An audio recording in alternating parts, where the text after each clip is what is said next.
To teda počujem za reči. Ahoj. Ahoj, Ahoj. ty máš výkačku nebo taky jíš? Taky jím. Já taky jím. A díky tomu, že jím, jsem nestihla čikung a díky tomu jsem tady. Bože, za to jídlo. Jídlo. Moje zvířátko prostě chtělo jíst. To už len prežúvam nejaké kešu, oříšky. No já mám tady nějakou zeleninu. A než začneme, tak já musím říct odezvu. Volala mi Iva, minule se teda připojila, trošku sice později, ale možná právě proto nějak nepochopila asi to, že bude tam to nenahrávání, tak mi volala úplně zděšená a říká, to se jako nebude nahrávat. Já říkám, bude ta jako oficiální část a potom bude ta sdílecí část a to. A ona, aha, já už jsem se tak lekla. Takže vlastně ona, když jde z té zahrady, tak jakože si to vždycky pustí, kdyby přišla v 8 hodin, tak aby o to nepřišla a tu první část si pustí třeba ten druhý den. A říkala, že to bylo tak úžasné, že u toho ani nepletla, jinak normálně byla prostě zvyklá. Ahoj. Ahoj. Ahoj. Ahoj. Jinak byla zvyklá u toho plést. A že jí to úplně dostalo, no a to sdílení, prostě ona říká, já jsem měla slzičky na krajíčku, protože já jsem se úplně vžila do toho, jak to taky prožívá, prostě když si sedne pod strom, prostě a tak, takže to byla taková jako odezva, tak předávám. Děkujeme. Jo, ďakujeme. Tyjo, dneska je tady lidí. No, všichni kromě Juraje. Aj spoza orbitu Zeme. Juraj mi psal, že mu to dneska nevíde, takže abych mu to nahrál a poslal. Takže No jo, pracuje. za malý príplatok sa na to pozrie.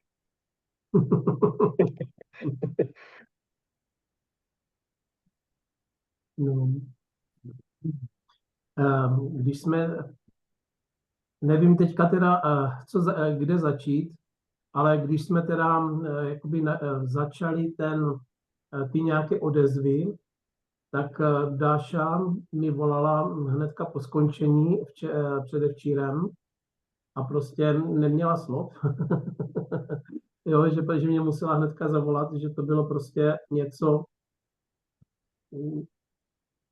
super, jo.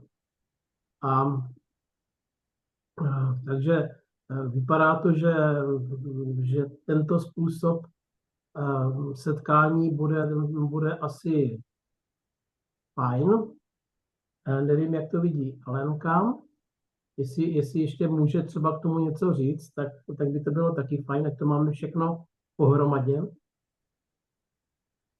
Tak ahoj kamarádi, já jsem v kuchyni, jo, já nevím, jak se tady přepíná z toho vesmíru, že bych vám ukázala, jak to vypadá. Nech tam vesmír je v pohodě. Jo, a mě tady hučí pračka, ty jsi mě totiž Mička, ty jsi mě totiž Honzi napsal zrovna v momentě, kdy jsem to zapla, tak možná, že mi to tady trošku šumí, ale... Nevadí. Ale snad si budeme rozumět. Mně se to setkávání moc líbí, je to krásný, vlastně, no, nevím, co chceš jako slyšet, nebo co ti mám k tomu říct. No, jestli tady ten nový model se ti jeví jako ještě jakoby lepší, nechci říkat, ale prostě jestli je jakoby vhodnější, že část se nahrává a část potom je pro to bezpečné sdílení a takhle jsme to právě vymysleli a potřebujeme k tomu nějaké ohlasy. Podle mě je to super, než vlastně možná bude chvilku trvat, než těm lidem jako dojde, proč to tam je, prostor na to, že se to nenahrává. A toho si jakoby vážím a bylo i vidět, že potom, když se nenahrávalo, že to tam bylo v takový ty větší osobní rovině, že to nebylo jenom, jako co se týče takové té všeobecnosti, ale otvírali se tam takové osobní věci. Takže to si myslím, že bylo fajn a já osobně se mě teďka za ty 2 týdny, protože je to tak jako informačně pro mě plný, že vůbec nemám tu potřebu v tu neděli se připojovat do skupiny k Julovi, ale ani nevím, jestli to jako dělá, ty připojení, protože žádná výzva mě nedošla, ale ten první týden jsem tam k němu šla a prostě bylo to úplně to stejné, jak jsme znali z těch pondělků, akorát, že to bylo v tu neděli, nebo tak mi to přišlo. A potom jsem se připojila na to pondělní setkávání a to mě tak jakože vtáhlo, že ten další týden jsem úplně zapomněla, že je neděle, že Julo bude vysílat, jo. Takže to je jakoby za mě. A asi to chce jakoby čas, aby ti lidi, co tam chodí, pochopili, že ten prostor, kdy se to nenahrává, že je tam pro ně.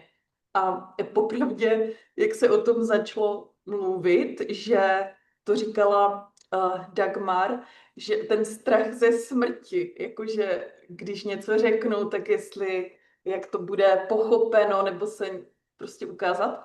A jak jsem začínala číst, tak můj záměr byl jakoby jediný, aby to bylo, aby tam někdo četl, když můžu číst, OK.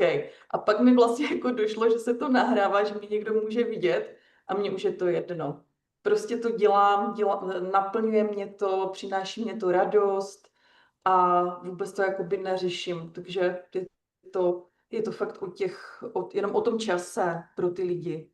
Takže za mě super.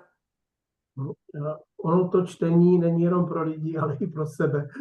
Jo, určitě. No, Protože tím, že tomu člověk věnuje ten čas a že si to čte několikrát a protože podél cesty k osvícení je pokaždý o něčem jiným, takže to vlastně jakoby ty témata jakoby hází sem tam, ale pokaždý se něco v krátkém úryvku vlastně dozví, možná nového, možná opakování a člověk to může potom víc začlenit do toho všedního života.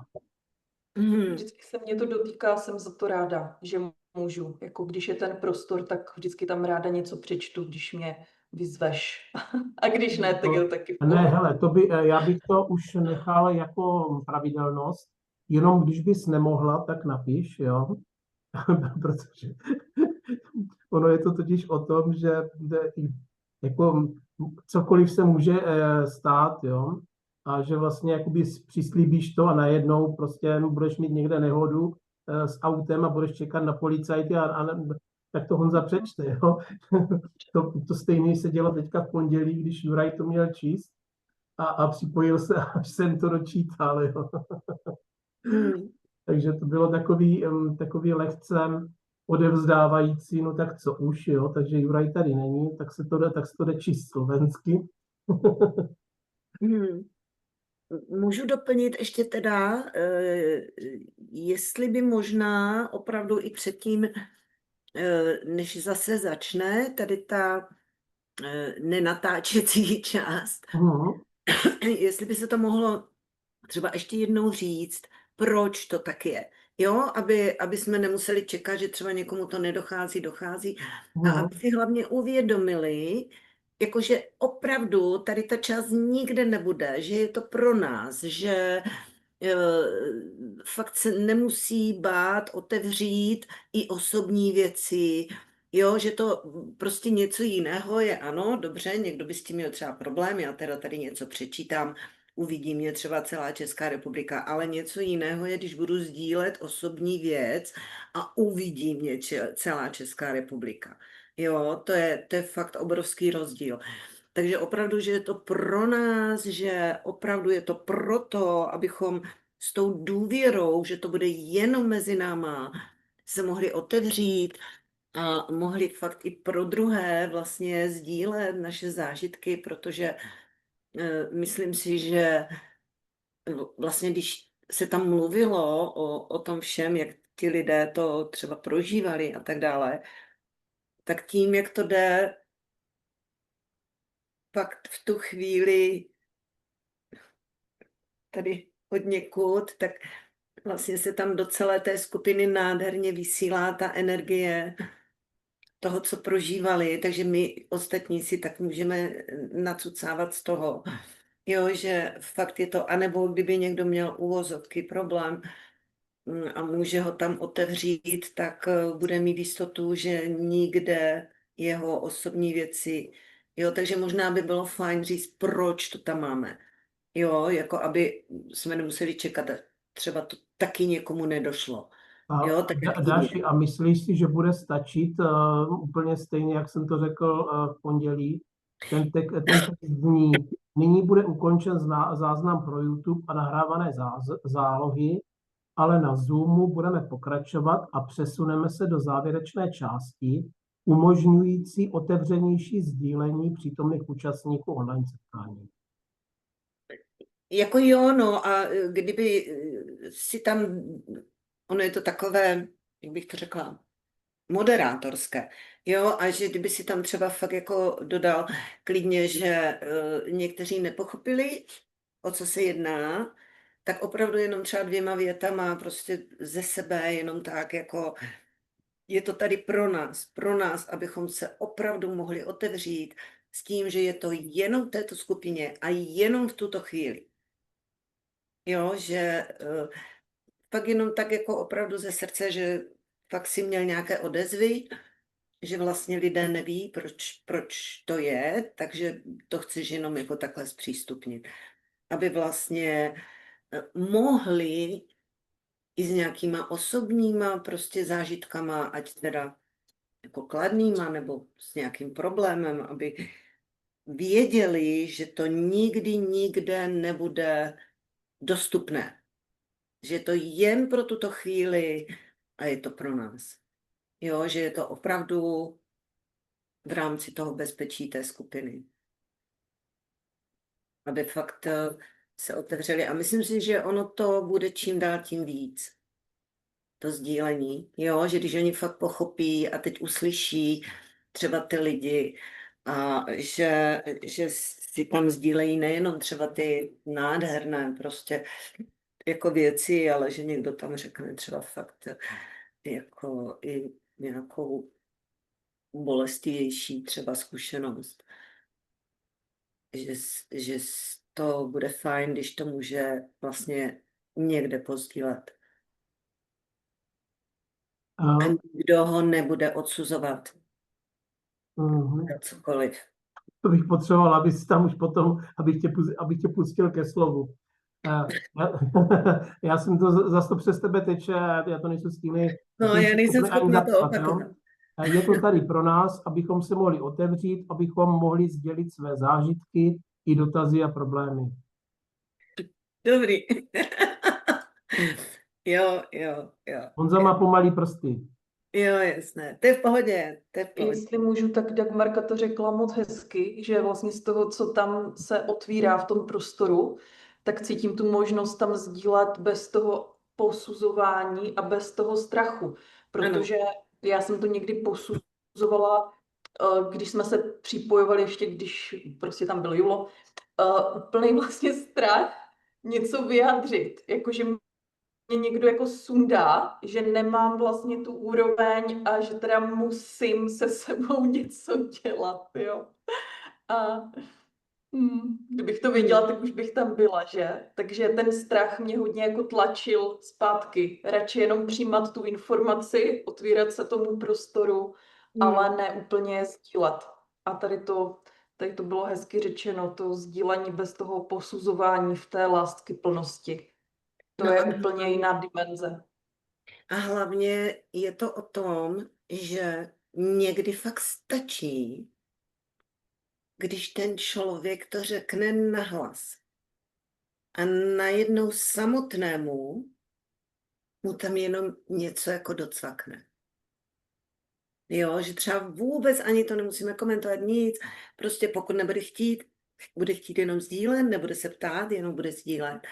a najednou prostě buď v tu chvíli, nebo potom, jo, ale ono fakt, jak se to řekne nahlas, je to úplně jiné, než když to tady širotí v té hlavě. Je to úplně jiné. Najednou, jak kdyby, já to úplně nedokážu vysvětlit, proč se to děje, ale vím, že je to tak.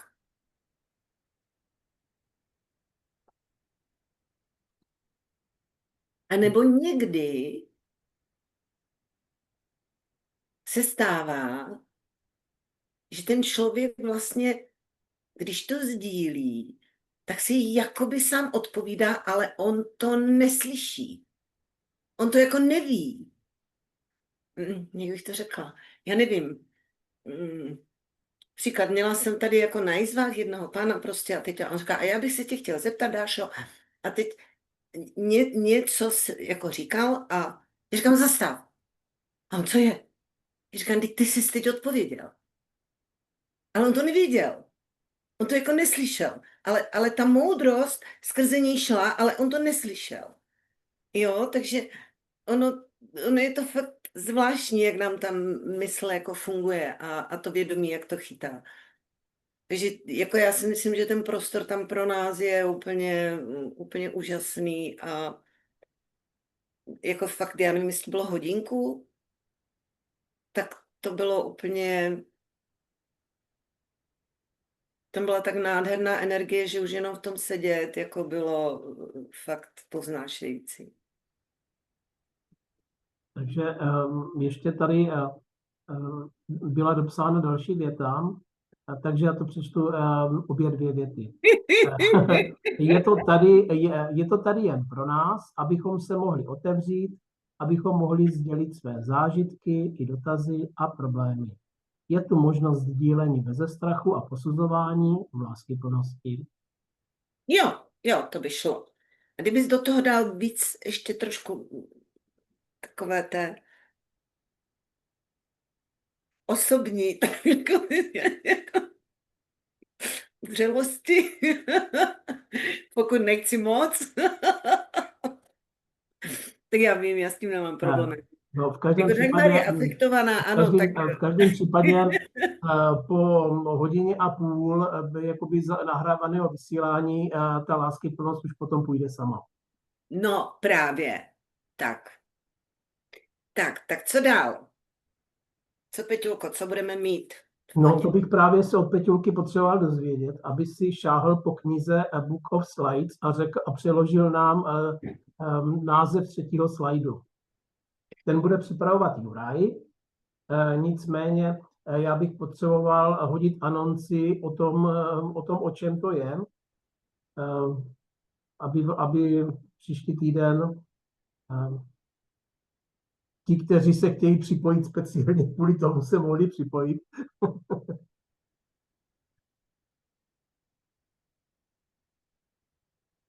To je knížka. To je kniha. Když to kdysi Julo dovezl Jurajovi do Piešťan, tak jsem se nestačil divit. Ta knížka je takového velkého formátu, je to vlastně A4 klasická a tlustá je asi, já nevím, 5 cm, 4, jo, ale fakt jakoby, a byla teda hodně těžká. Tak to máme co dělat na pár let. No to ano, přesně tak. Tam bude, no však se schválně zeptáme, kolik je tam slajdů. Jo, a víš, co ještě hezký? Že vlastně v tu chvíli, jak jsme bez toho natáčení, že tam můžeš pustit i něco. Jako tak. Honza by to mohl pustit i tak. Jako jo, ale nebudeme dráždit hada bosou nohou. Jako klidně můžeme. Tady nebylo to vysíláno kvůli Julovi, aby on neměl problémy v Kanadě. Aha. Ale na Honzovi si nikdo nic nevezme. Takže tím pádem... Ale mohli by začít trošku prudit a...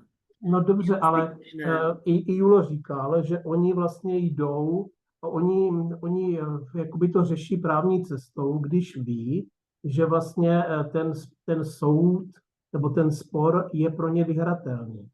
Mhm. Tady v mém případě není o co stát, takže ono totiž už tenkrát na začátku, když ty stránky se chystaly a když vlastně tam byly dávány ty překlady knih, jo, do češtiny, což jakoby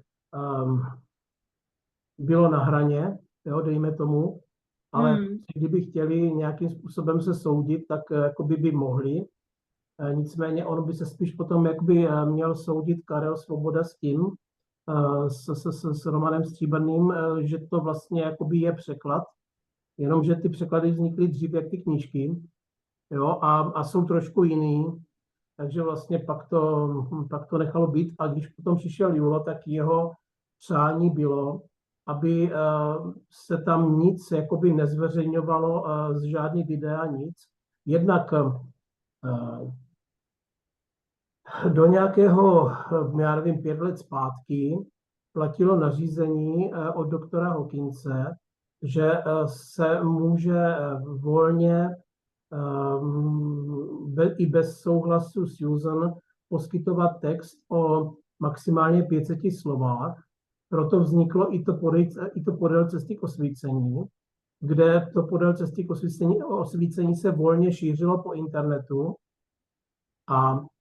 a vlastně po internetu bylo velký počet videí s Hawkinsem a potom vlastně před, já nevím, 5-4 lety, nevím přesně kdy už, přišlo nařízení od Susan, že vše se musí stáhnout a správně by všechno, co by mělo být jakoby použito jako zdroj textu, se mělo od Susan odsouhlasit. Kdo by to dělal.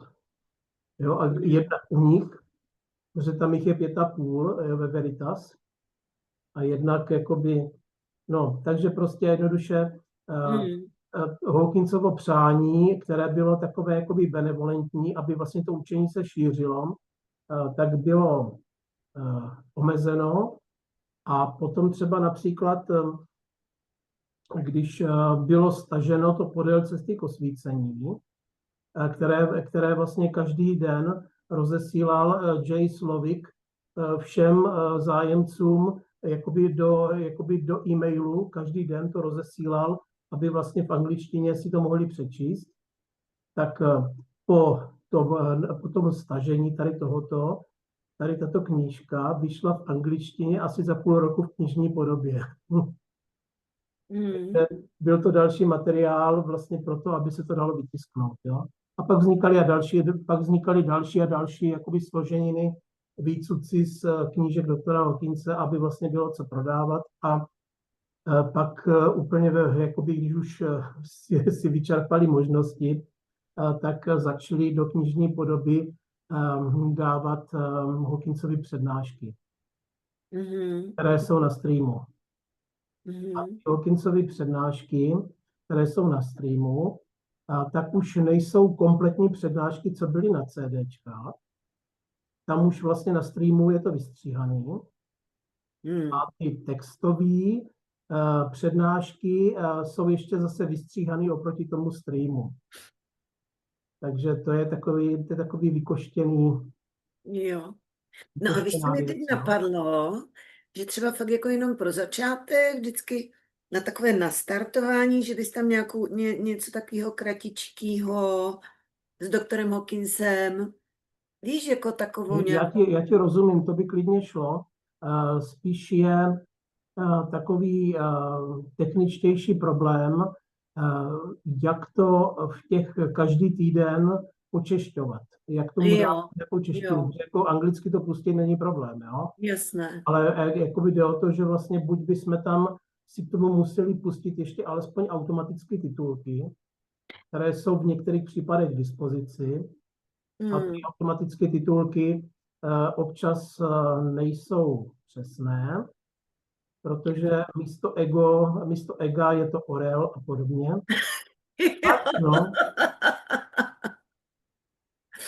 Takže Jo, ego jo, a ego, tak jo. to mě jenom No. tak jako napadlo, to byl No, takový takže rád bych to tam dával, jenom bych potřeboval nějaký relevantní překlad textu nebo překlad titulků a pak není problém, abych, když tam vlastně budu mít přesný překlad, tak abych tu umělou inteligenci nechal přečíst české titulky. Pak by to šlo, ale má to druhý ale. V tom originále je vlastně slyšet ten Hawkins a ta energie Hawkinse. Jasně. V tom dabínku už sice ten Hawkins tam je slyšet, ale ještě do toho mele ta umělá. Jo, Takže jo. je to na zváženou. Tak to zatím nechme, no. Tak, Eh, dám slovo Peťulkovi. Peti, jaký je název toho třetího slajdu a potom ještě druhý poddotaz, kolik to má slajdů celkem?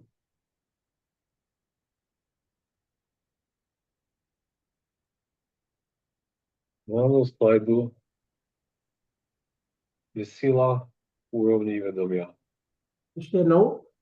Sila úrovní vedomia. Sila. Power of the levels of consciousness. To je třetí? To je moc, ne? Moc úrovní vědomí. Je to power. Force by byla síla. Jenom.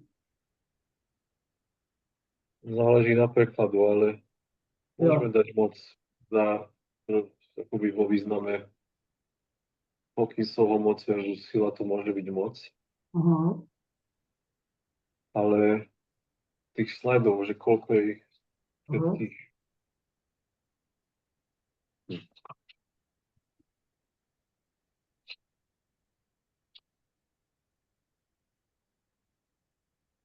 ...317.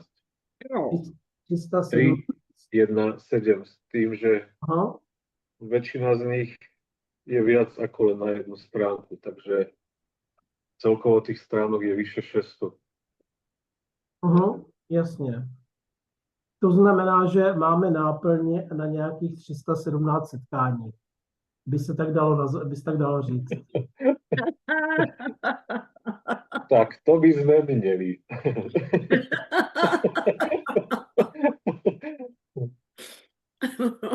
A o čem pojednává ten třetí slide? Když, jako jestli jde o to, jestli tam jakoby to nazvat tou mocí úrovní vědomí, anebo jakoby sílou, nebo jak to říct, mocností, nebo nevím, jak to přeložit správně.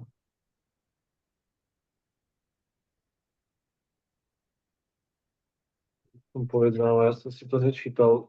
Já vím, jenom tak zběžně, když to prolítneš, o čem to je. Je tam, ja ti to ukážem, alebo vám ukážem, že je tam tento graf. No jasné. Jasně, ano. Čo je v podstate krivka tej energie, ktorá narastá zároveň s tým vedomím, ako stúpa pomyselne smerom hore na mape vedomia. A teda je to o tej energii, ktorá ako, no proste o tom vzťahu tých úrovní vedomia a tej síly alebo tej moci, ktorá to sprevádza. A že tam je jednoznačne vidno, od tej 200 sa to začne dvíhať. U 500 je to taký ako keby mierny nástup a od 600 až do 1000 je ako keby úplne raketovo hore. Že tam vidno, že to exponenciálně narastá. Měl bych prosbu. Mohl bys mě, prosím tě, jenom poslat fotky jedné a druhé, protože Juraj mě to pošle přeložený. A no, on to posílal, tuším, už do mailu. Aha, tak já jsem totiž pracoval venku, takže si nejsem vědom, že to přišlo, protože mě to jakoby neupozorňuje, ale když se podívám do e-mailu, tak Zjistím. Jo. Jo, už to tady má. Ne. A jo, Juraj, místo, aby to nazval nově, tak jenom dá k něčemu a pošle to, jo? Jakoby, On to posielal ako odpoveď do toho, čo si Právě, poslal do no, texty na teďka právě na to koukám. 281. Takže Jo. ahoj, posílám obrázek snímky, obrázek, jo, to bude, takže už nemusíš nic posílat, protože Juraj to poslal. Výborně, super, Jo. skvělý. Tak, vidíš to.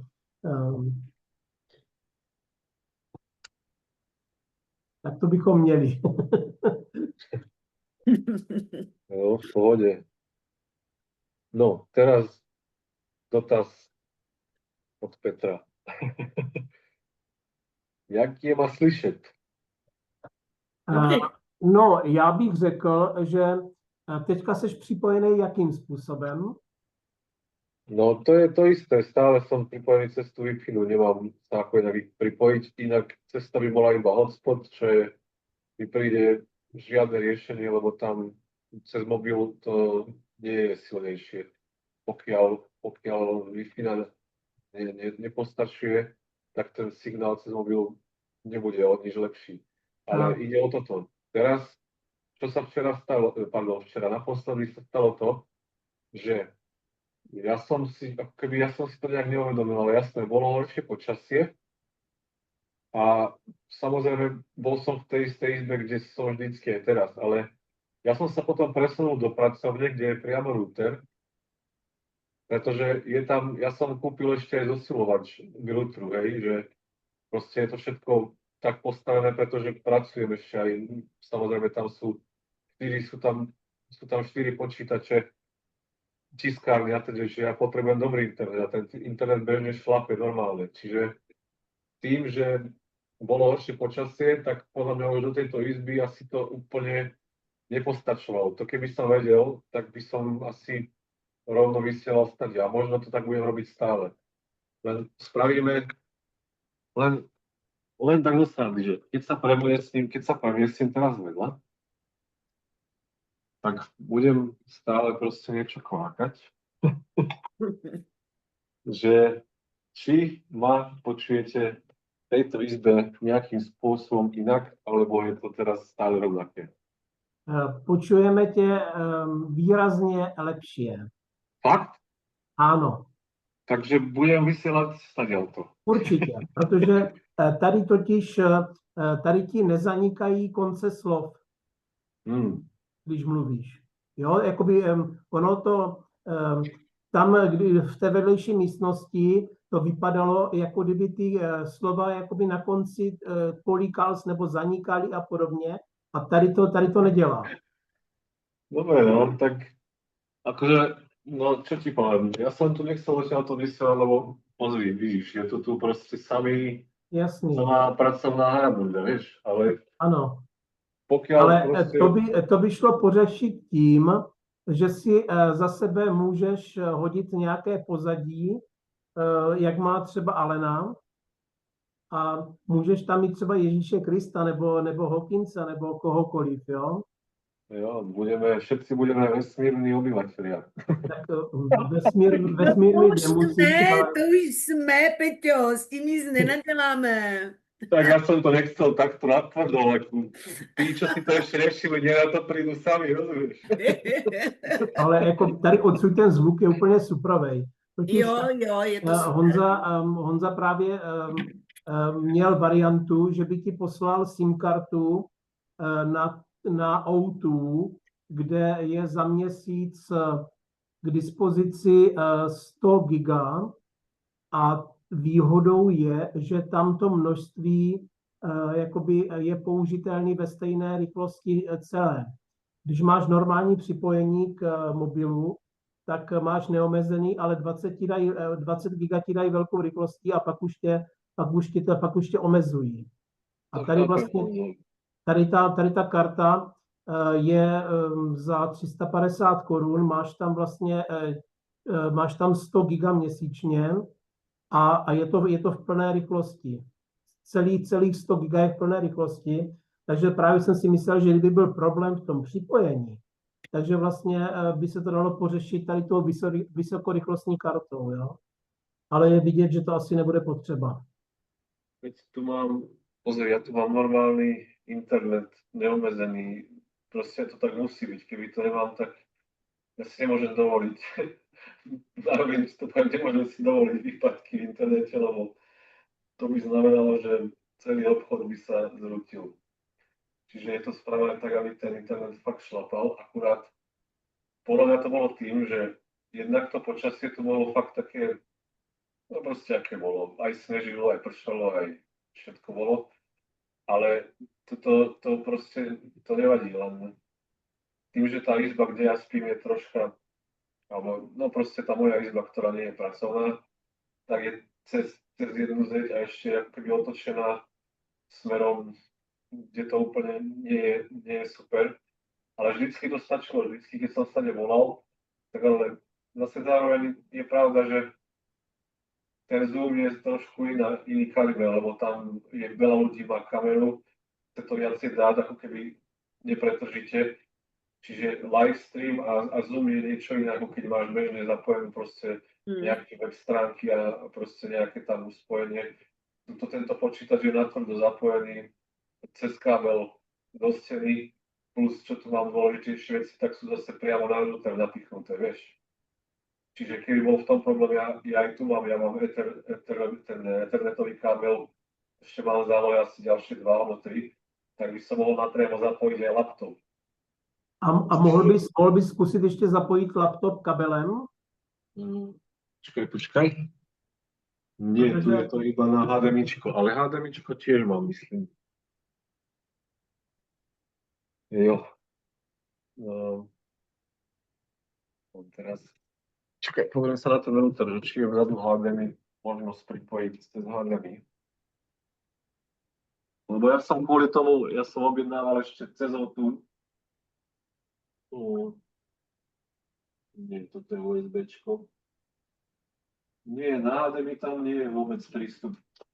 Lebo ja som kupoval normálny zosilovač ešte, čo sa dáva sa to k routru a tam ti ešte robí to, čo by vysvetľovali tí ľudí, čiže keď je viac ľudí ako keby pripojených, aj že sú viacej ako keby vyťažené siete v zmysle typické nedelné večery, keď ľudia strávia viac na internete, tak on ti to ešte robí tak, že ti ako keby pomáha udržať tú rýchlosť, ten zosilovač.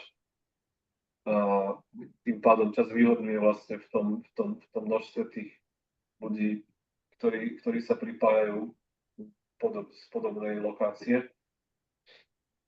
Takže toto všetko tam je, len teda pokiaľ to tu je OK, že to fakt je rozdiel, tak si myslím, že sa stačí len presťahovať sem a nemusíme to ďalej riešiť jedine. A přece jenom ještě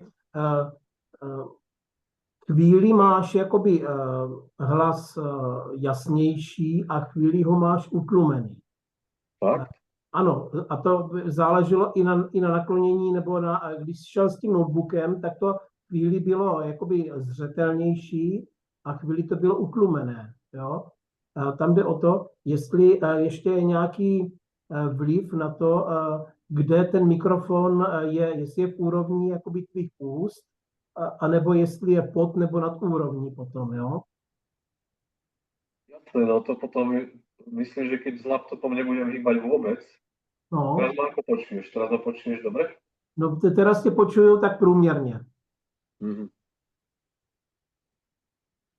Potom ešte by sme mohli... Dobre, veď, keby ho dám, keď je teraz takto... Ano, takhle je to lepší. Takto je to lepšie? Ano. Dobre, tak to je tiež tým naklonením toho laptopu. Ja keď som volával, tak som ho mal normálne položený. Samozrejme, že som s tým nechodil ako teraz, hej. Toto je len čisto kvôli skúške, ale môžem ešte to spraviť, že dať ho ešte na nejakú podložku, alebo troška vyššie. dám si sklon, lebo ten mikrofón je proste ako máš laptop, tak tá spodná časť, takto máš monitor, hej, toto sa zaklapa a tuto na tej spodnej časti vpredu je ten mikrofón. No jasně, takže pokud je ve spodní části, tak když ho máš položený a ty seš vysoko nad ním, tak to nestačí zachytit ty zvuky. Jo, takže treba určite mať túto miestnosť na tie hovory a potom dať ho do také polohy, aby bol trošku vyvýšený. A myslím, že by to malo byť v pohode. Teďka je to v pohodě. Teďka tě krásně slyšíme a nemusíme být úplně našponovaní, aby nám nic neuteklo, protože jo, super. Tak by som ťa ešte mohol poprosiť. Ja som teraz, mám slúchatka, mám headset, ale potreboval by som, samozrejme, už som ich dlhšie nepoužíval, tak budú vybité. Ja ich nabijem. Keby sme to skúsili ešte v nedeľu otestovať na chvíľočku, ak by si mal čas, hej, že proste len prehodíme pár slov a uvidíme, že aký to bude mať efekt, dobre? Jo, není problém, ano. Že by som ich mal aspoň v zálohe, pre istotu, keby proste bolo niečo ešte špatné, tak by som ich mohol hneď použiť. Jo, určitě. OK. Totiž je důležité, aby tě bylo počut. No, keď povieš. Protože jedna taková odezva, která byla na záznamu na YouTube, bylo, že jsi byl velmi špatně slyšet. Což byla pravda. Tak jsem té osobě napsal, ta osoba bohužel tam byla pod nějakým kódem, jo, takže tam nebylo tam jméno a příjmení, ale bylo tam něco, no to je jedno. Takže jsem mi právě napsal, že se na tom pracuje a že se pokusíme odstranit chybky tak, abys byl slyšitelný. Zrovna keď sa hovorilo o veciach nevýslovných, tak to nebolo ani počuť, ako by to nejak súviselo. Ale nie. Celkovo v ten deň boli nejaké zvláštne konštelácie. Jednak ja som mal už za sebou tak asi 12 hodín práce. Ja som stával hodne skoro ráno, aby som stíhal všetko spraviť, kým to zatvoria poštu v Nemecku. A proste vôbec som toto nedomyslel, že nejaké počasie a úplne toto išlo mimo mňa všetko. Takže som zasadol klasicky k hovoru ako vždy a dialo sa, čo sa dialo. No veď, ale máme to za sebou. Jasně. Výborně. No. Tak si myslím, že to důležité, jakoby už jsme probrali komplet. A co bude Alenka číst? Co máš připravené pro Alenku? Po délce z těch osvícení na 23.3. Co to je, to teďka ještě vážně netuším, ale můžeme se na to klidně podívat, to jako není problém. Já to mám tady, protože já tady z toho Wordu to denně ještě upravuju. Tak to nehledej. Ne, to je maličkost, já to tady mám před sebou, na druhém monitoru. Akorát musím odrolovat, už mám 20., 21., 22., 23. Joj, tak to je... Je to z knížky Moc oproti síle, Skrytí činitelé lidského chování, kapitola 15, Genialita a moc tvořivosti. A název, jakoby ten text pro to hlavní zapamatování si zní, pokud ještě to nebude znět jinak, ale věřím tomu, že asi tam není nic, co by se opravovalo. Procesy tvořivosti a geniality jsou vlastní lidskému vědomí. Vzhledem k tomu, že každý člověk má v sobě stejnou podstatu vědomí, je genialita potenciálem, který se nachází v každém člověku. čeká jen na vhodné okolnosti, aby se mohl projevit. Spíš možná mohla. Ta genialita. To je ale hezké. No, takový jako... takový perly tam jsou každý den. Já jsem si vždycky myslela, že geniální je jenom někdo, ale teď zjišťuju, že můžu být i já. No není to nádherné, co já se tady dozvím všechno. A co proto mám Honzičku udělat, abych byla geniální? No, tak můžu ti to přečíst. Ne, dobrý. To si sa mala spýtať už dávno, no tam taká odtýchavosť, vidíš to. No, a to jsme ale neměli ty soukromé tam seance. No. No, tak Ale vážně, asi tady bude malá oprava. Čeká jen na vhodné okolnosti, aby se mohl projevit, spíš mohla projevit. Ta genialita. Ano. Anebo ten potenciál. Tak No. mluvíš tam o genialitě, tak já nevím. A jako ještě jednou, procesy tvořivosti a geniality jsou vlastní lidskému vědomí, vzhledem k tomu, že každý člověk má v sobě stejnou podstatu vědomí, je genialita potenciálem, který se nachází v každém člověku. Čeká jen na vhodné okolnosti, aby se mohl projevit. Takže ten potenciál. Je to potenciál, genialita Ano. je potenciál, tak mohl. Takže mohl, jasně. alebo dať iba mohlo. Neutrálne. No lebo je to z angličtiny a tam je to proste it a tam vôbec nemáš rod, že či je to ženský alebo mužský. To je niekedy potom skalie, že ono sa to myslí v podstate asi v podstate oboje, lebo potenciál geniality alebo genialita v potenciále, ako keby sa myslí to celý ten výraz. Takže ťažko z toho asi potom vybrať, že... No, miláčkové, kdyby mě to potkalo, mně by to bylo úplně jedno, v jakém rodě. Asi v ženském.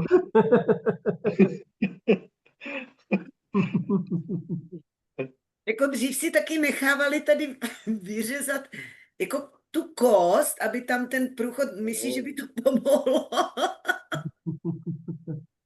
No, někdy pomůže jen úder do hlavy. Nemusí to být úplně lobotomie. Někdy stačí, aby došlo k nějakému, protože například stránky Hawking Support vznikly, až když Mirek Štukavec praštil Honzu dveřmi auta, pátý dveře, tenkrát jsem kdysi Mirka Štukace vezl domů, on si vzal tašku a já jsem chtěl zavřít svůj kufr auta a on byl tak hodný, že ho zavřel taky, ale o chviličku dřív a já jsem tam měl ještě hlavu.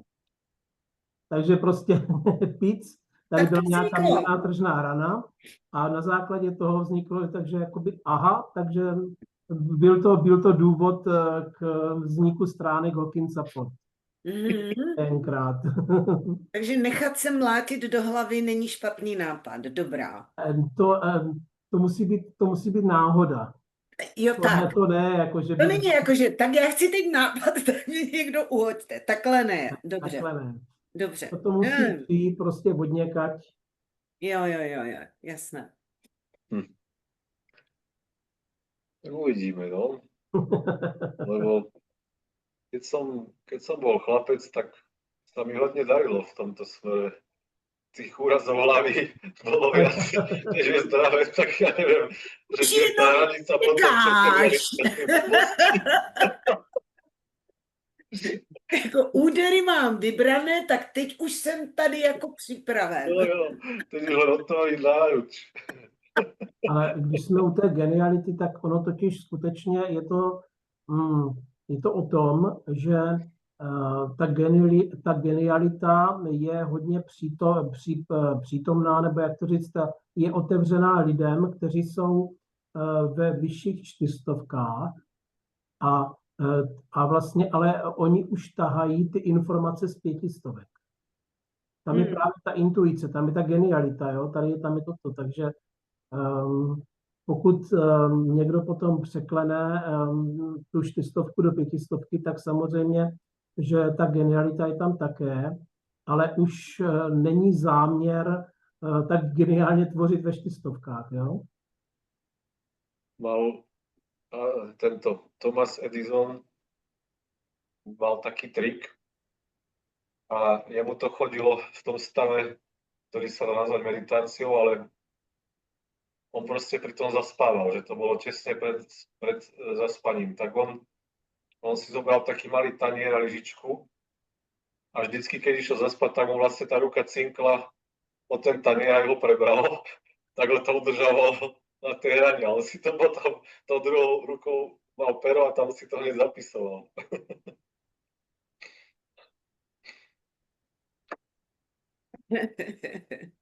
Ale neskúšal som, tak neviem. Tady to píše genialita, tedy vypadá, jako by vycházela spíše z náhlého zjevení než z procesu vytváření konceptů. Ale je v tom zapojen neviditelný proces. Ačkoliv se může zdát, že mysl génia se zasekla na problému a je jim frustrovaná, ve skutečnosti si připravuje pole působnosti. Dochází k boji s rozumem, který nakonec vede, podobně jako Zenový koán, do racionální slepé uličky. Z níž vede jediná cesta vpřed skokem z nižšího do vyššího energetického přitahujícího vzoru. No, takže v pondělí se dozvíme něco o genialitě. Jo, to je krásné. Jo, a Peťuli, ještě jsem si uvědomila, jak ty jsi vlastně minule mluvil o těch příbězích a o tom, jak vlastně ti mistři jako to většinou předávali, že jo, prostě v těch příbězích. Tak já jsem si uvědomila, jak úplně úžasný byly vlastně Zenový koány. Áno.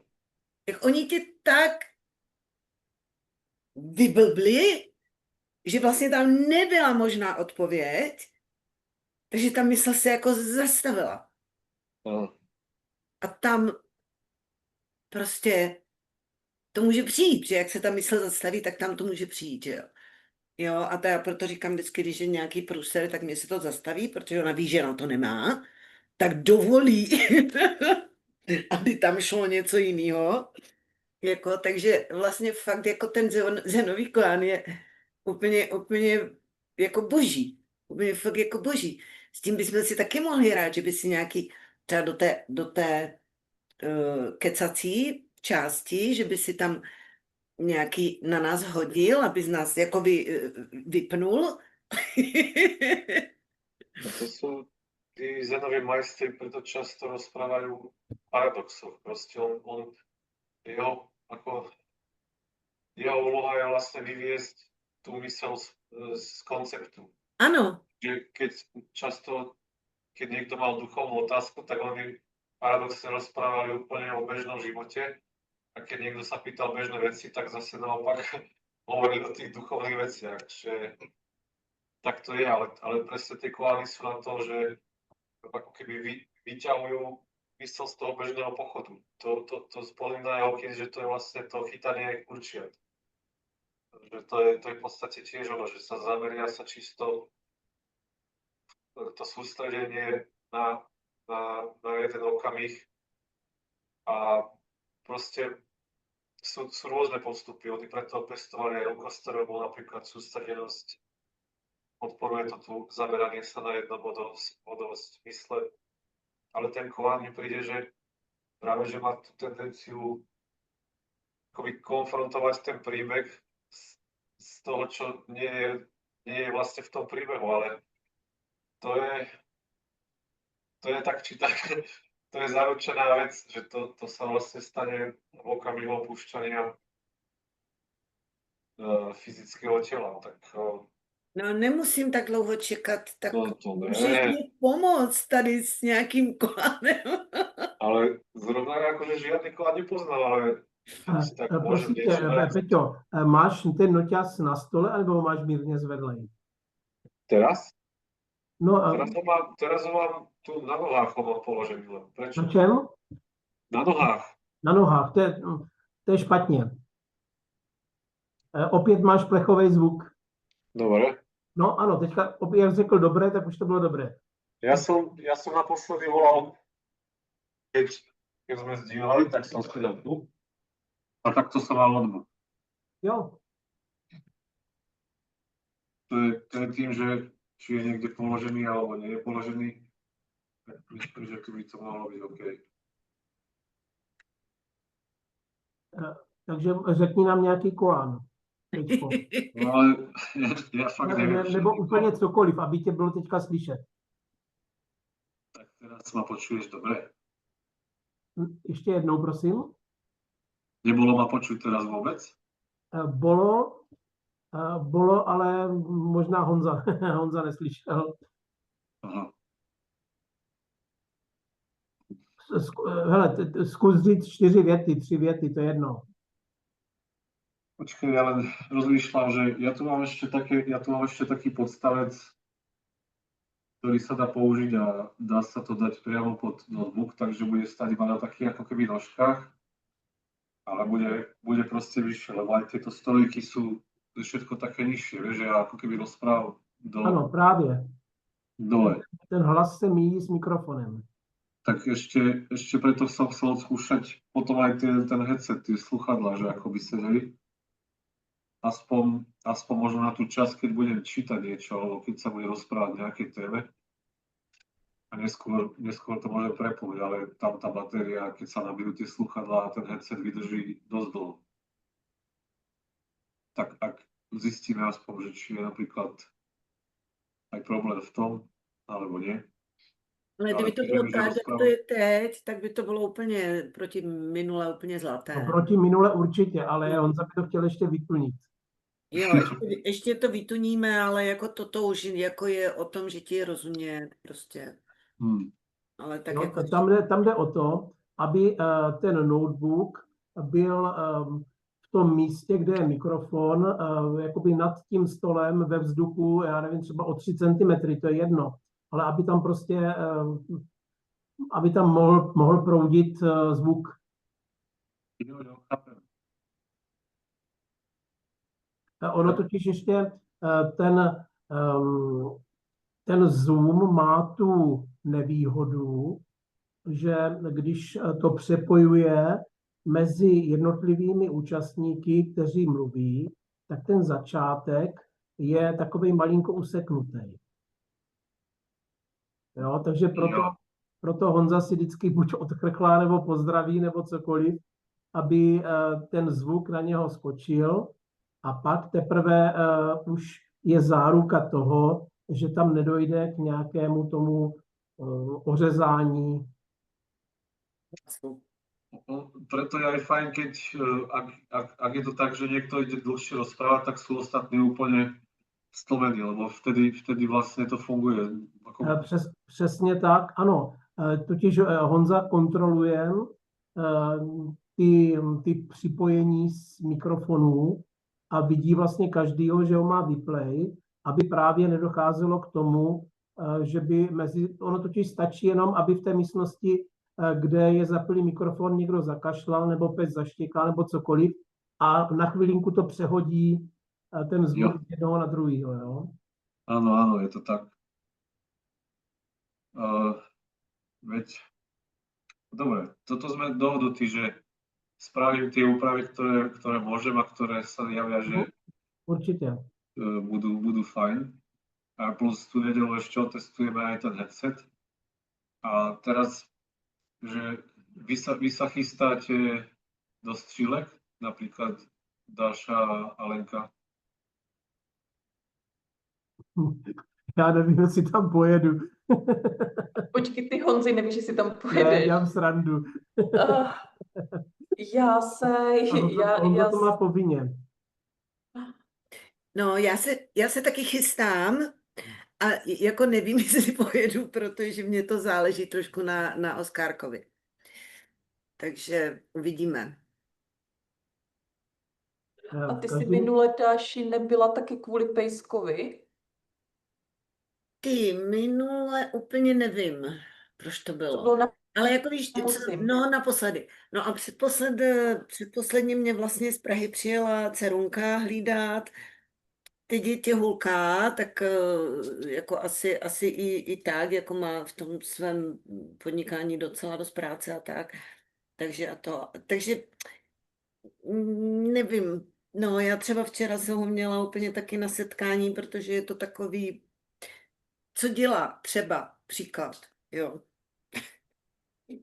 Přijeli jsme domů, tak Mar zjistila, že má hrozný hlad, tak jsem mu dala jako najíst a že půjde teda ještě nakoupit. Měl tam tu misku a když panička prostě odešla, on ji ani nedojet. On seděl na pocínku a čekal na mě. Prostě je to neskutečný závislák a fakt jako bych chtěla, aby ho hlídal někdo tady doma, jako vůbec bych si netroufla ho někomu, ještě k tomu cizímu, jako dát někam. Takže jako prostě mu to neudělám. Jako, proto jsem říkala Honzovi, že se strašně těším, že to bude mít, že tam budu moct prostě s pejskem jezdit. Už to vypadá, že budeš moct, protože u nás pejsek už není, takže Jo, už ale to víš co, já třeba budu klidně bydlet i někde jinde, ale jako, že prostě třeba na ty filmy nebo tak, jako tak si ho budu moct vzít sebou, víš? jasně určitě. No, jinak jako kdyby mohli být pejsci tam, tak on je strašně hodný, jako jo, on fakt jako neúplně. Jako, já si myslím, že hodní pejsky, jako já si myslím, že Dáša hodní pejsky tady strpí, jo, takže měli jsme pejska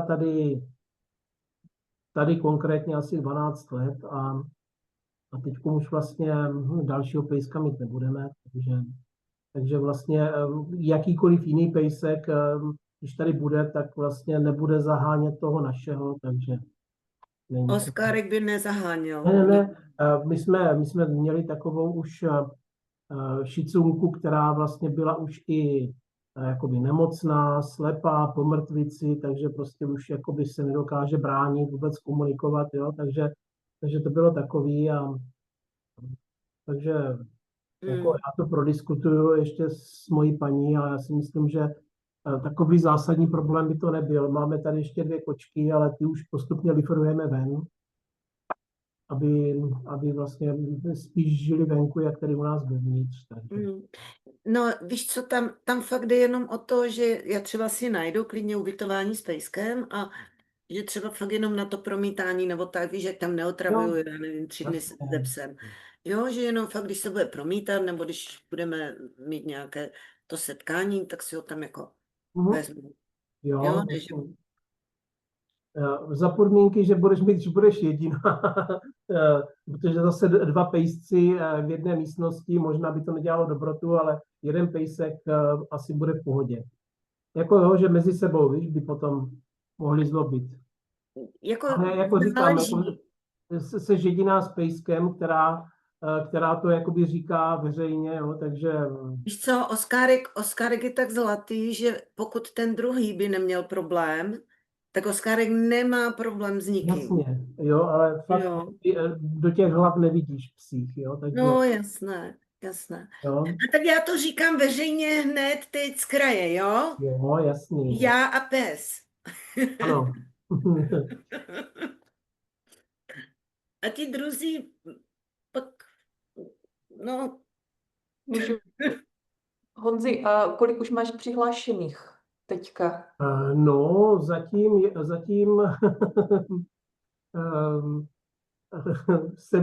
se mnou jsou celkem 3. Zatím je to málo, ale ono to hlavně bylo bržděno. I tak, protože když vlastně tady Honza fungoval jako upozaděný, tak se vůbec jakoby do střílek nechtělo jet.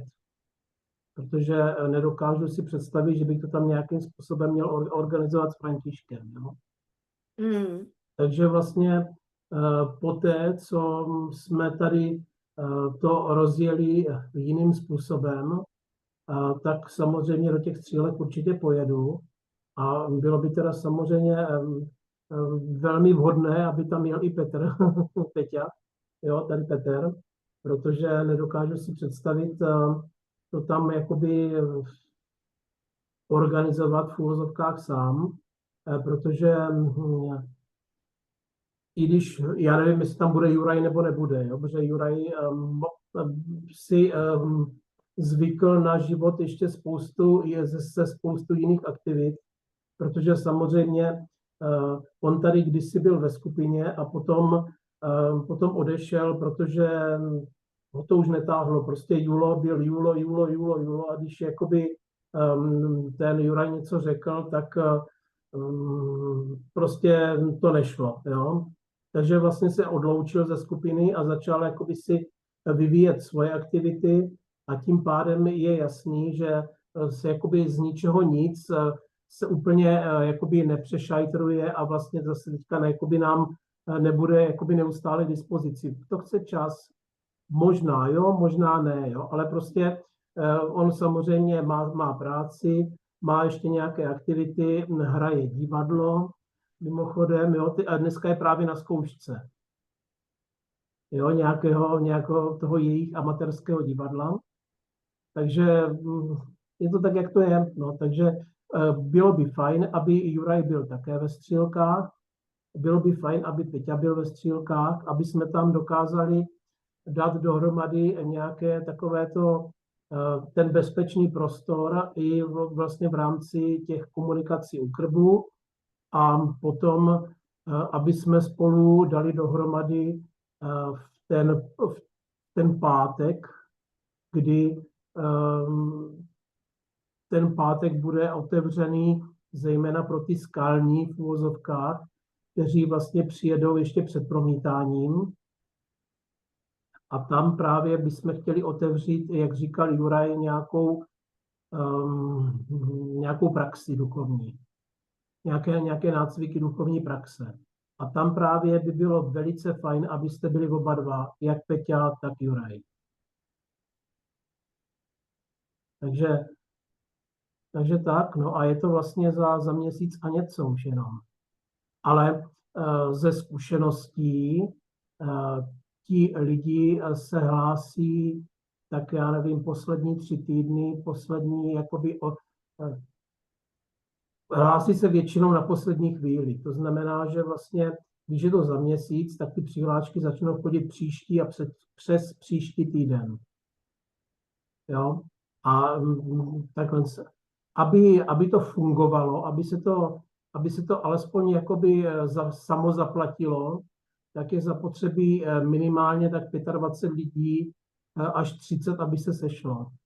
Protože my z pohodlnosti volíme ten velký sál, i když bychom se vešli do nějakého jakoby menšího, co tam mají, ale ten velký sál je ozvučený, jakoby je tam takových benefitů, že vlastně je lepší pár tisícovek připlatit s tím, že máme veškeré zabezpečení všech věcí. Promítací plátno, zvuk, zesilovače a všechno.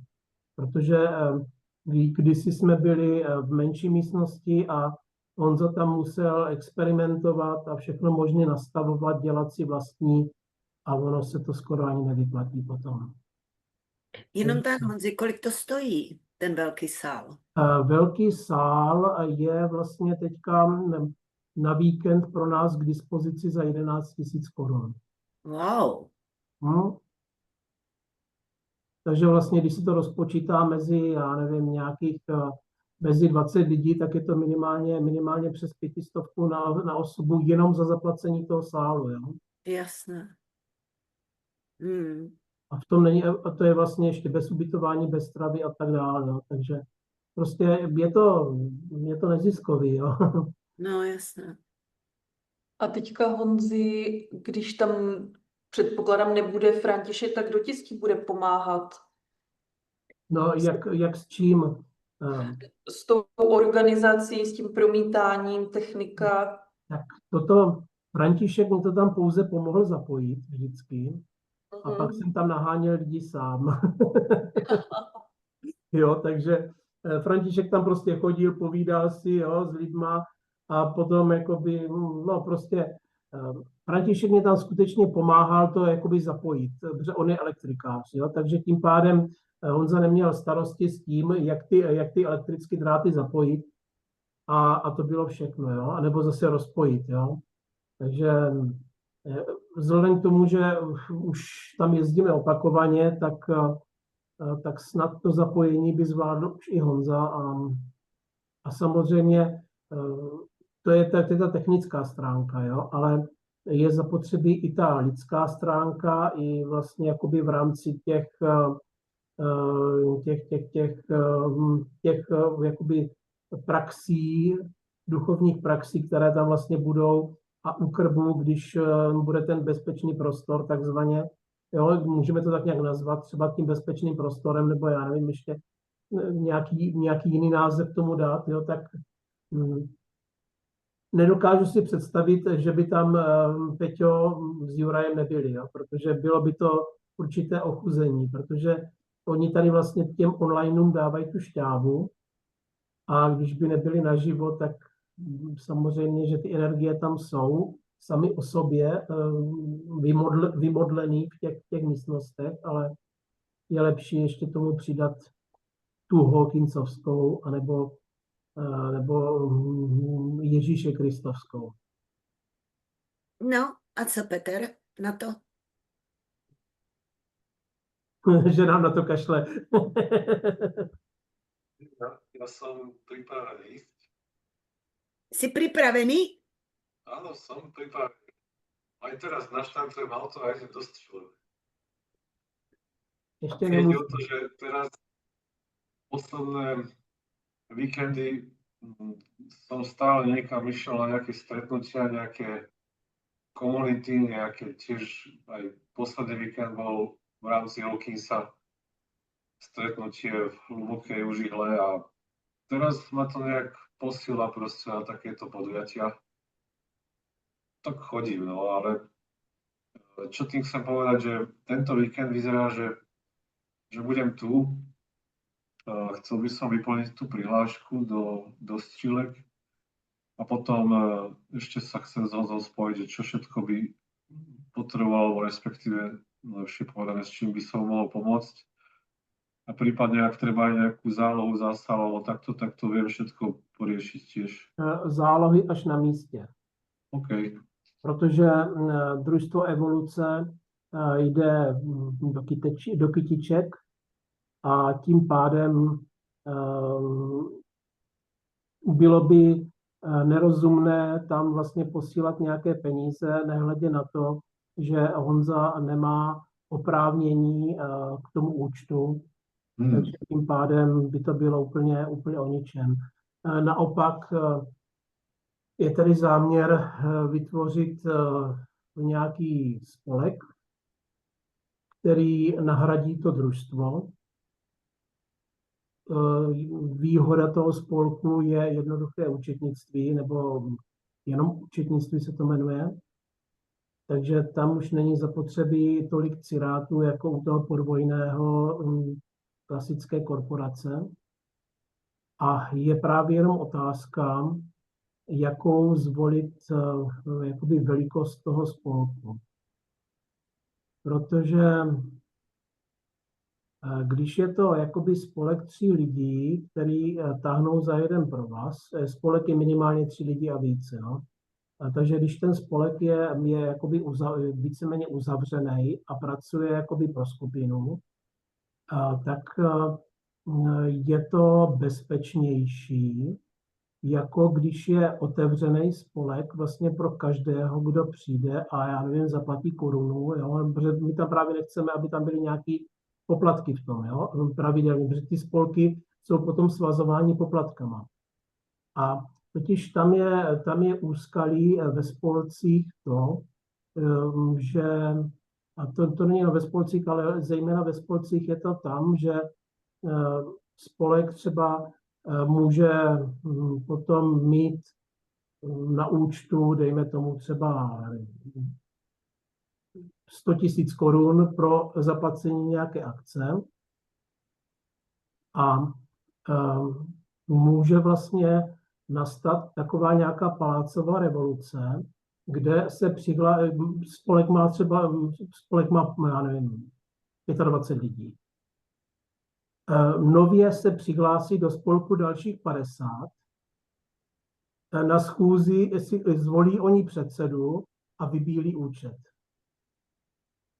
Jo, to je mechanismus, jakým způsobem se jakoby nějakým tím dravým způsobem vlastně vyvádí peníze z nějakých těchto organizací, jo, jakoby násilně.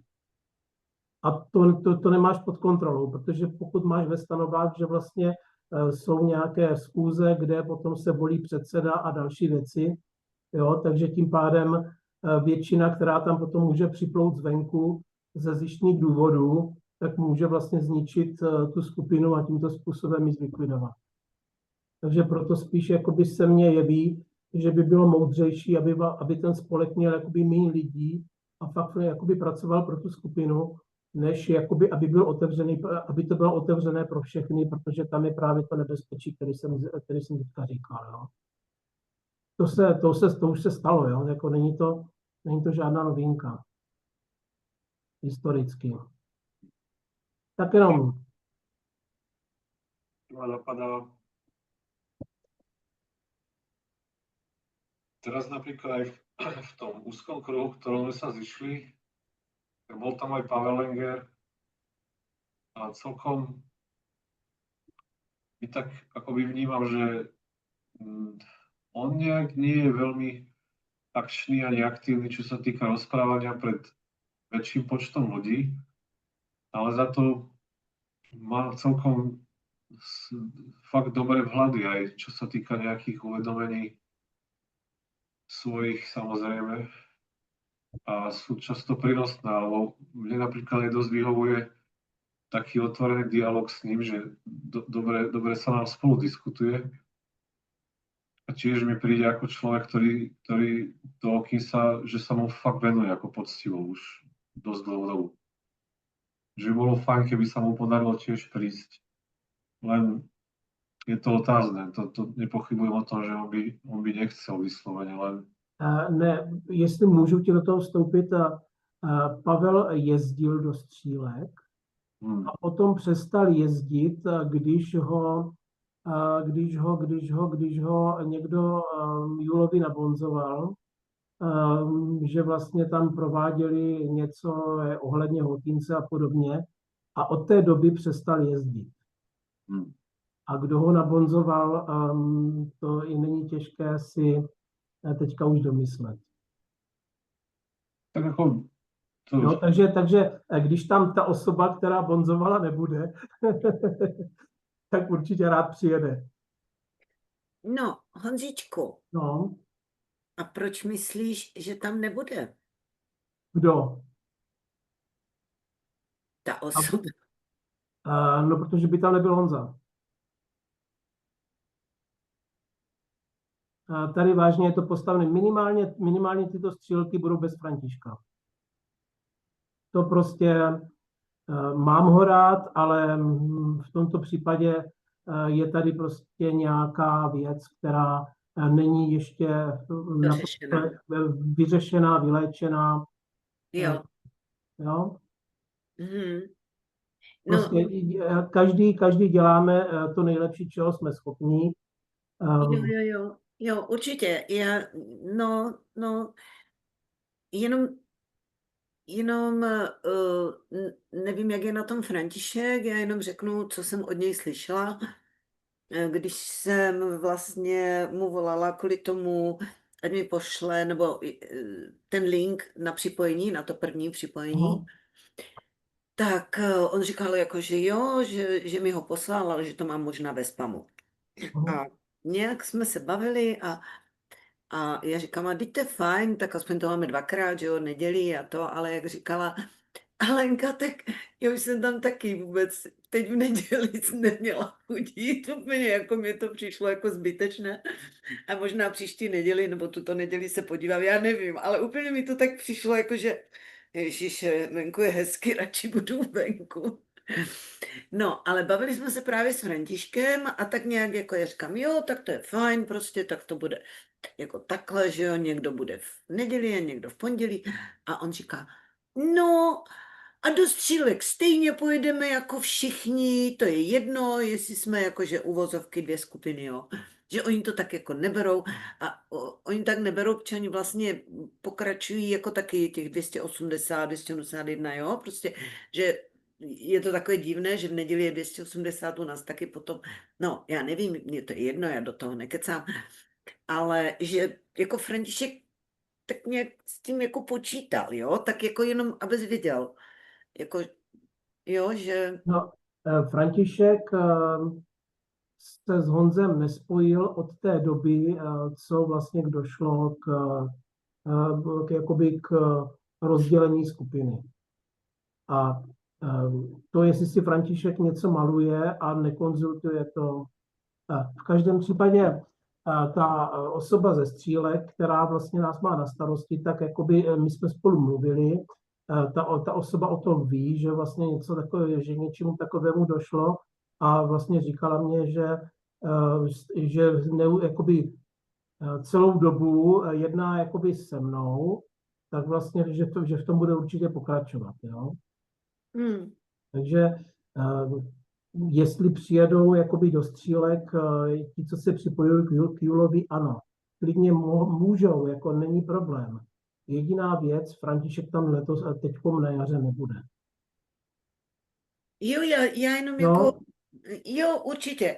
Já jsem ti jenom chtěla říct, že vlastně František s tím jako počítal před těma 14 dněma.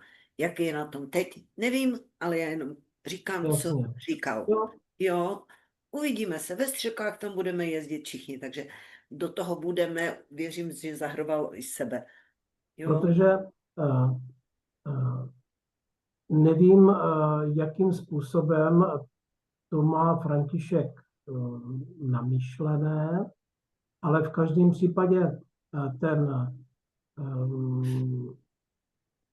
ten pátek v průběhu dne vlastně budeme tvořit Peťa, Juraj a vlastně tady vlastně to bude toto, takže to je vlastně pro skupinu, která se zúčastňuje tady jakoby u nás v uvozovkách, protože my nevíme, co se děje tam.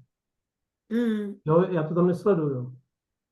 Jo, abych věděl. Takže tím pádem to je jedna věc. A potom druhá věc, Julo říkal, že do budoucna jakoby nemíní pokračovat v dalších překladech tady těch Hawkinsových přednášek. Je pravda to, že teďkom vlastně před 14 dny mi přišla od Jula opravená januárová přednáška, která by měla být vysílána ve Střílkách. Takže jakoby, ačkoliv se o ní nežádal, tak přišla, protože Julo říkal, že vlastně Honzovi už nebude nic posílat, aby na tom nemohl vydělávat. Jo, takže prostě přišlo to. Děkujeme, budeme to vysílat ve Střílkách, není problém, jo. Ale ty další teďko vlastně čte v těch hodinových setkáních, co má, tam z toho vlastně už jakoby, a možná i tam pouští videa, právě ty z té 4. lekce. Takže jestli to bude dělat potom dubbing, nebo nebude, nebo jak to bude dál, Honza vůbec netuší. Ale v každém případě záměr je nějakým způsobem nadabovat veškerých 12 přednášek z roku 2002 a vlastně poskytnout je lidem ve Střílkách, aby se je mohli prohlídnout. A ty, které budou už jakoby odvysílané ve Střílkách, tak v Žabčicích budou neustále k vidění, kdokoliv sem přijede, tak se je bude moct, tak budou dostupné. Takový byl záměr ještě předtím, než se to celé sesypalo. Jo, jasno. Tak uvidíme, jak to bude. Jasně. Já taky udělám všechno pro to, ať se dostanu do střílek, uvidíme, no, co ty můj. No to je jako když máš malé dítě, rozumíš? O tím žádná. Jo, znáš to prostě. To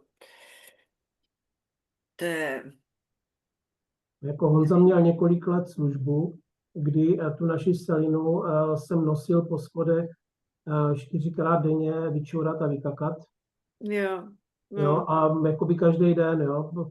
Jedině, když jsem byl ve střílkách, tak mě zastoupila Dáša a vlastně nosila i ona, jo. Ale jinak, když vlastně byla v práci, tak samozřejmě sobota, neděle, pondělí, úterý, neustále prostě ta samá služba tady vlastně byla, takže znám to velmi dobře. jo, no. Takže uvidíme, no, tak říkám, já bych klidně tady někoho ubytovala, koho Oskarit zná, ale fakt ať je jako doma s nějakou známou osobou, jo, kterou aspoň trošku zná. Jako, ale jako to zázemí, ať má prostě jako někam ho dát Přesně do tak, cizího ano. bytu. A ještě k cizím lidem prostě to ani náhodou, jako. Dobře. Takže ale moc bych se těšila, nebo moc se těším, ale tak jako uvidím.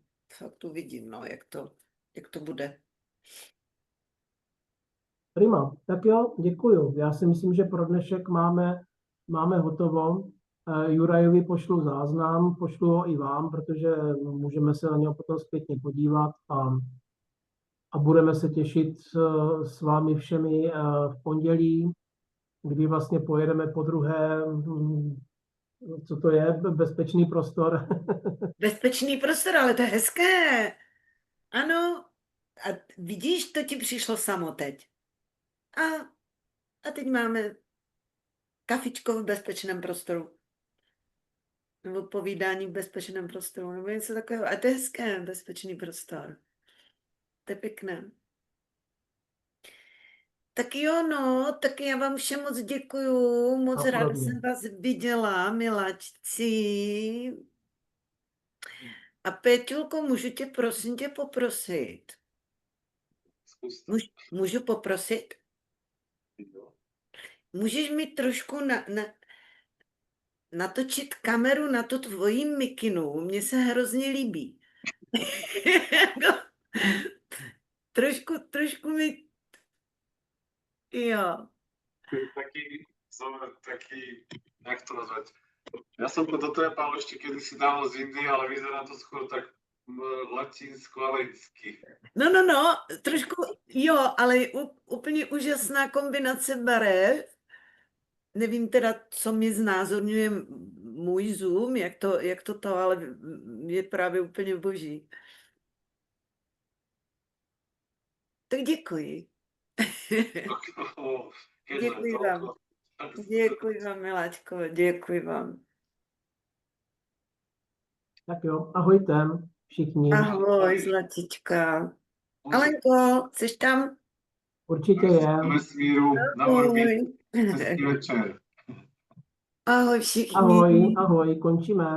Pám.